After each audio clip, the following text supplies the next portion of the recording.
Hello hello hello hello hello hello. तो hello, नमस्ते, अस्सलाम वालेकुम, सत श्री अकाल। तो कैसे हैं आप लोग? होप आप लोग बढ़िया होंगे और इन्जॉय कर रहे होंगे। तो सॉरी बेटा, लेक्चर्स आने में थोड़ी सी लेट होगी। मैं बोला था कि डेली लेक्चर्स आएंगी, बट थोड़ा सा कुछ काम पड़ गया जिसकी वजह से मेरे लेक्चर्स डेली नहीं आ पाए। तो आज हमारा जो ऑप्टिक्स का है वो सेकंड लेक्चर शुरू होगा। फर्स्ट लेक्चर में हम लोग ये पढ़ा था कि ऑप्टिक्स क्या होता है, रे ऑप्टिक्स क्या होता है, वेव ऑप्टिक्स क्या होता है, लाइट क्या होती है, लाइट का जो विजिबल रेंज होता है वो क्या होता है। ये सारे हम लोगों ने पढ़ लिया था। अब मैं पढ़ूंगा आपको कुछ बेसिक बेसिक नॉलेज। ये आपके एग्जाम में बिल्कुल नहीं आता है बेटा, बस जान के रखिए। पहला, light always travel in straight path. Light जो हमेशा एक सीधी लाइन में ट्रैवल करती है। एक कैसे लाइन में ट्रैवल करती है? सीधी लाइन में ट्रैवल करती है। कैसे लाइन में ट्रैवल करती है? सीधी लाइन में ट्रैवल करती है। दूसरा, light path of light is called रे। लाइट का जो ये रास्ता होता है इसको क्या कहते हैं बेटा? रे। अगर मान लो लाइट ऐसे ऐसे ऐसे ऐसे ऐसे ऐसे जा रहा है तो इस रास्ते को हम लोग क्या बोलेंगे? रे। आगे, bundle of rays is called beam. जब बहुत सारे रे आपस में गुच्छा बना के जाए, झुंड बना के जाए, झुंड में तो सुअर आते हैं, शेर अकेला आता है, तो जो अकेला आएगा वो रे कहेंगे, जो सुअर आएंगे उसको क्या बोलेंगे? बंडल्स। मतलब रेस के बंडल्स को क्या कहते हैं? बीम कहेंगे। क्या कहेंगे बेटा? बीम। अच्छा सर, ये बीम भी तीन टाइप के होते हैं। कौन कौन से sir? First one is sir parallel beam. Parallel beam नाम से पता चल रहा है सर कि जब बहुत सारे रेज आपस में पैरेलल रहेंगे, जब बहुत सारे रेस आपस में पैरेलल रहेंगे तो बीम तो कहलाएगा सर। बट कौन सा बीम कहलाएगा सर? पैरेलल बीम, क्योंकि सब ऐसे जा रहे हैं, धाड़ धाड़ धाड़ धाड़ धाड़ धाड़ धाड़ धाड़ धाड़, सब पैरेलल जा रहे हैं। Converging beam. Converging beam. Converging beam किसको कहते हैं सर? किसी एक पॉइंट पे जब सारी की सारे बीम जाके मिले तो उसको कौन सा बीम कहते हैं सर? कन्वर्जिंग बीम कहते हैं। कौन सा बीम कहते हैं सर? कन्वर्जिंग बीम कहते हैं। मान लो सर यहाँ पे एक पॉइंट है, यहाँ भी बीम जा रहा है, यहाँ भी बीम जा रहा है, ऐसे भी जा रहा है, ऐसे भी जा रहा है, भिचुक भिचुक, सारा बीम एक ही जगह पे जा रहा है, सारे रेज एक ही जगह पे जा रहे हैं, तो इसको कौन सा बीम कहेंगे sir? Converging beam. Diverging beam. Diverging beam.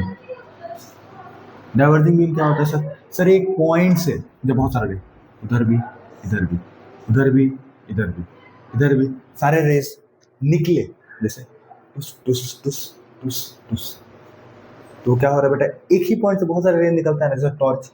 Torch के लाइट बारते हैं, सारे के सारे जाके क्या हो जाता है? निकल जाता है। एक ही सोर्स ऑफ लाइट है जिससे बहुत सारे रेस निकलती है, लेकिन इन डिफरेंट डायरेक्शन।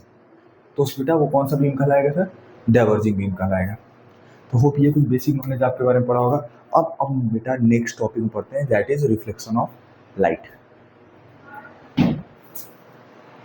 तो अब आते हैं बेटा रिफ्लेक्शन ऑफ लाइट के टॉपिक पे। सर ये रिफ्लेक्शन ऑफ लाइट का टॉपिक क्या होता है? ये रिफ्लेक्शन ऑफ लाइट जो होता है ना, आज कल की जो वाइब्स आती है ना उसके जैसे होती है। ये जितना आपको प्यार से मेरे बाबू ने थाना थाया कहेंगे ना, उतना ही आपको काट के आपको फील्डिंग सजा देगी और ड्राम में डाल देगी। मतलब रिफ्लेक्शन ऑफ लाइट कहता है कि अगर एक लाइट आ रही है, किसी पॉलिश सरफेस से टकरा रही है और टकरा के चली जा रही है, मतलब जितना प्यार से वो आएगी उतना ही आपको नीला ड्रम में डाल के चली जाएगी। तो बेटा पढ़ते हैं रिफ्लेक्शन ऑफ लाइट क्या होता है। Reflection of light. Reflection of light को ना आप प्रकाश सर की गर्लफ्रेंड कह सकते हो।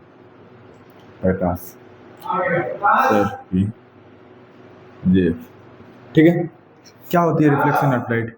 डेफिनेशन के हिसाब से पढ़ते हैं, डेफिनेशन के हिसाब से पढ़ते हैं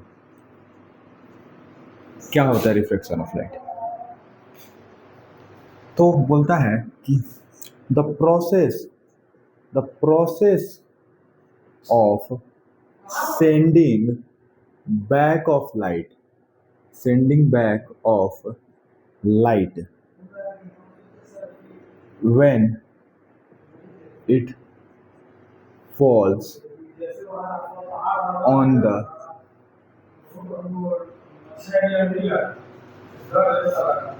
the surface. बेटा, the process of sending back of light when it falls on the surface, मतलब बोलता है सर कि जब एक लाइट किसी सरफेस पे टकराता है, जब एक लाइट किसी सरफेस से टकराता है, जैसे ये रे आई इस सरफेस से टकराई, तो जो आने वाली रे है बेटा उसको कहेंगे इंसिडेंट रे। इंसिडेंट रे जिस पॉइंट पे टकराया उसको बोलते हैं बेटा जी point of incidence. Point of incidence, point of incidence से ना एक परपेंडिकुलर लाइन गुजरता है sir, that is called normal, that is called normal. और इसी पॉइंट ऑफ इंसिडेंस से टकरा के वापस इसी मीडियम में वापस चला जाता है, दैट रे is called reflected ray. Reflected रे। नाउ आगे सर, ये आई एक पॉलिश सरफेस से टकराई, this is called polish surface, polished surface, और टकरा के उसी मीडियम में चलेगी। Full process is called reflection of light. Now जो एंगल इंसिडेंट रे नॉर्मल के साथ बनाता है दैट इज एंगल आई, और जो एंगल नॉर्मल के साथ ये रिफ्लेक्टेड रे बनाता है वो that is angle r. Sir ये what is angle i? Angle i is angle of incidence, angle of incidence. और what is angle r? Angle of reflection, angle of reflection. अब sir question ये arise होता है कि क्या ये reflection जो ये क्या प्लेन सरफेस पे ही क्या रिफ्लेक्शन का प्रोसेस देखने को मिलेगा? नहीं, आगे देखते हैं सर जी। सर मान लीजिए स्फेरिकल सरफेस पे, स्फेरिकल सरफेस पे, स्फेरिकल सरफेस पे क्या होता है सर? मान लीजिए सर ये एक स्फेरिकल सरफेस है, ये क्या है सर? एक स्फेरिकल सरफेस है। स्फेरिकल सरफेस में ये देखिए अंदर से पॉलिश्ड है, ये अंदर से क्या है सर? ये पॉलिश्ड है। अंदर से क्या है सर? ये पॉलिश्ड है। ये इसका सेंटर। और सर मान लीजिए सर यहाँ से एक रे ऑफ लाइट आई, कहाँ से सर? डेट इज यहाँ से एक रे ऑफ लाइट आई। अब सुनिए सर, जिस पॉइंट पे टकराता है उसको पॉइंट ऑफ क्या बोलेंगे? Incident, that is your incident ray. Incident रे that is your point of incidence, point of incidence. और जिस पॉइंट से जाता है बेटा एक वहां से नॉर्मल पास होता है। ये याद रखिए बेटा, normal always passes through the centre of sphere. जो नॉर्मल होता है वो हमेशा किससे पास करता है? सेंटर ऑफ स्फीयर से। और ये आया पॉइंट पे टकराया, टकरा के कहाँ हो गया? वापस चला गया। तो that is your reflected ray, reflected रे। सर ये दैट इज व्हाट, ये क्या है सर? ये एंगल ऑफ आई, मतलब एंगल ऑफ इंसिडेंस। और ये क्या है sir? Angle r, angle of reflection. Sir यहाँ पे भी देख लीजिए सर, लाइट यहाँ पे आया, यहाँ पे क्या बनेगा सर? सर यहाँ पे तो नॉर्मल बनेगा, तो नॉर्मल ऐसे बना दिया। और सर ये लाइट आया, टकराया, टकरा के इधर चला गया, तो ये एंगल आई, ये एंगल आर, ये नॉर्मल, ये इंसिडेंट रे, और ये रिफ्लेक्टेड रे। तो सर केवल प्लेन सरफेस पे ही इंसिडेंट नहीं देखने को मिलता है, स्फेरिकल सरफेस पे भी हमको रिफ्लेक्शन का प्रोसेस देखने को मिलता है। सर ये प्रकाश सर की गर्लफ्रेंड क्यों ही अभी तक आपने ये बताया नहीं? इस टॉपिक को वाई प्रकाश सर कीजिए। बिकॉज बेटा जितना जल्दी वो मेरे लाइफ में आती है कोई, और जितना एंगल बना के आती है उतना ही धोखा देकर हमको चली जाती है।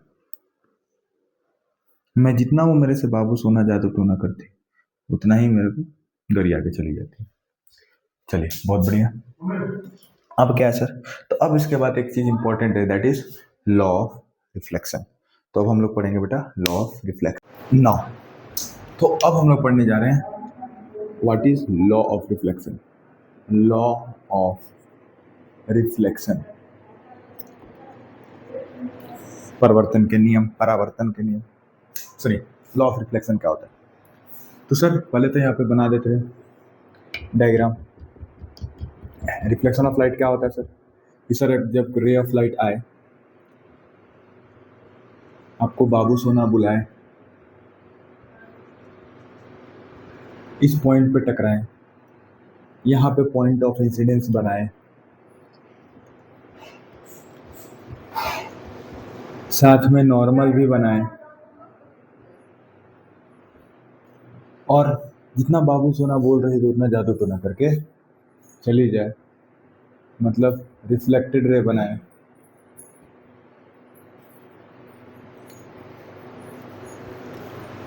तो this process is called reflection of light, जिसमें ये मेरा एंगल क्या होता था आई और ये मेरा एंगल क्या होता था आर। अच्छा, इसको एंगल आई नहीं बोलोगे, इसको एंगल आर नहीं बोलोगे, हमेशा नॉर्मल के साथ इंसिडेंट रे जो एंगल बनाएगा वो एंगल आई होता है, और नॉर्मल के साथ जो रिफ्लेक्टेड रे बनाता है वो एंगल क्या होता है आर होता है। तो लॉ क्या है सर, पहला लॉ कि angle of incidence, angle of incidence is always equal to angle of reflection, angle of reflection।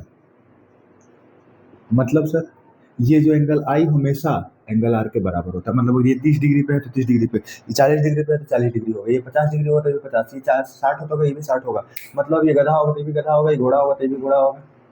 समझ में आया कि नहीं? अच्छा हाँ, ये तो वही हाल है, जितना बाबू सोना करेगी उतना ही जादू टोना करके जाएगी, समझ में, जितना प्यार करेगी उतना ही पीस काट के नीला ड्राम में रख के और मनाली चल जाएगी। चलिए, तो angle i is always equal to angle r. दूसरा incident ray, incident ray, reflected ray, reflected ray and normal always lies on same plane, always lies on same plane, same plane। अब देखो कुछ टीचर्स क्या होते हैं ना, इसको गलत बताते हैं, ये बोलते हैं कि इंसिडेंट रे, नॉर्मल और reflected ray, incident ray, reflected रे और बीच का ये नॉर्मल, तीनों कहते हैं इस प्लेन पे लाई करता है।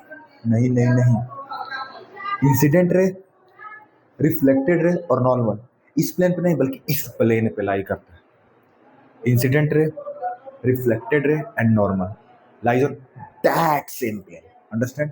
इस प्लेन पे लाई कर रहा है, इस प्लेन पे ये वाला प्लेन है, देखो आ रही है चली जा रही है और ये नॉर्मल। समझ में आया? हाँ सर। अच्छा सर, ये दो आपसे पूछे, इस पे कुछ एक क्वेश्चन करते हैं सर। जैसे क्वेश्चन है कि सर एक लाइट आ रही है, ये 8 क्लास का क्वेश्चन है बट करा देना। एक लाइट जा रही है sir, that is angle 60 degree, what is angle r? सब बहुत बोलेगा सर ये 60 है तो एंगल आर भी 60 होगा, क्योंकि एंगल ऑफ इंसिडेंस और एंगल ऑफ रिफ्लेक्शन सर बराबर होता है सर। तो बेटा क्या ये एंगल ऑफ इंसिडेंस है? अरे नहीं, एंगल ऑफ इंसिडेंस तो ये है ना, दैट इज एंगल आई ना। यस, तो सर आई कैसे निकलेगा सर? तो देखो ये पूरा टोटल कितना डिग्री बनता है सर? 90 डिग्री। इसमें ये 60 है तो एंगल आई बराबर 90 माइनस 60 है इक्वल टू कितना? 30। Now angle law of reflection क्या बोलता है? लॉ ऑफ रिफ्लेक्शन, तो लॉ ऑफ रिफ्लेक्शन बोलता है कि angle i is always equal to angle r. तो एंगल आई अगर 30 है तो angle i is equal to angle r बराबर कितना सर? 30। अच्छा, ये तो क्वेश्चन सर समझ में आया।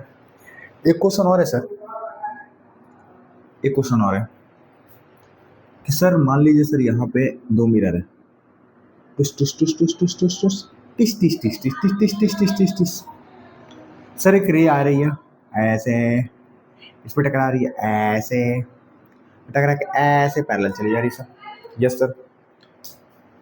सर यहाँ पे आ रही है तो ये इंसिडेंट रे है, यहाँ चली जा रही है तो ये रिफ्लेक्टेड रे है, बीच में ये क्या बन रहा है sir? Normal, that is your normal N1। Sir यहाँ पे अब ये रे इस मिरर के लिए इंसिडेंट रे हो गई, ये रिफ्लेक्टेड रे हो गई, तो यहाँ पे जो नॉर्मल बन रहा है that is N2। Sir this is your angle, चलो एक काम करो 60 ले लो, तो what is that angle R। Sir यहाँ का इंसिडेंट एंगल रे दे दिया हुआ है, इंसिडेंट एंगल दे दिया हुआ है, और यहाँ का रिफ्लेक्टेड एंगल पूछ रहा है सर, कैसे करें सर? सोचो, वीडियो को पॉज करो, खुद से ट्राई करो, बनेगा तो ठीक, नहीं तो चलो आगे देखते हैं।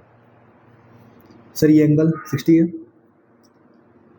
सर इसको अगर हम एंगल I1 मान लें, let angle I1 is equal to 60 है, लॉ ऑफ रिफ्लेक्शन क्या बोलेगा? सर लॉ ऑफ रिफ्लेक्शन बोलेगा कि एंगल I1 जो होगा वो एंगल R1 के बराबर होगा, मतलब दोनों किसने के बराबर होगा? 60। इसका मतलब ये भी क्या होगा? 60। सर ये देखिए सर, एक ट्रायंगल दिख रहा है क्या सर? हाँ सर, ये सर, ये सर, ये सर, इसमें ये 60 है सर, ये कुछ नहीं होगा तो सर ये परपेंडिकुलर नॉर्मल एक्स रो काटेगा ना, तो ये 90 हो जाएगा सर। तो what is that angle sir? That angle is sir 19 150 तो दैट इज योर 30। मतलब angle i is equal to nothing but 180 minus 60 plus 90, मतलब टोटल एक ट्रायंगल 180 बनाता है। इसमें इन दोनों को जोड़ के और 180 से क्या कर दिए? माइनस कर दिए, तो 180 का 180, ये कितना हो जाएगा? 150 बराबर कितना हो जाएगा? 30। तो फिर से लॉ ऑफ रिफ्लेक्शन क्या बोलता है? सर लॉ ऑफ रिफ्लेक्शन बोलता है सर कि angle i is equal to angle r. तो एंगल आई अगर 30 है तो एंगल आर भी कितना होगा सर? 30 होगा सर।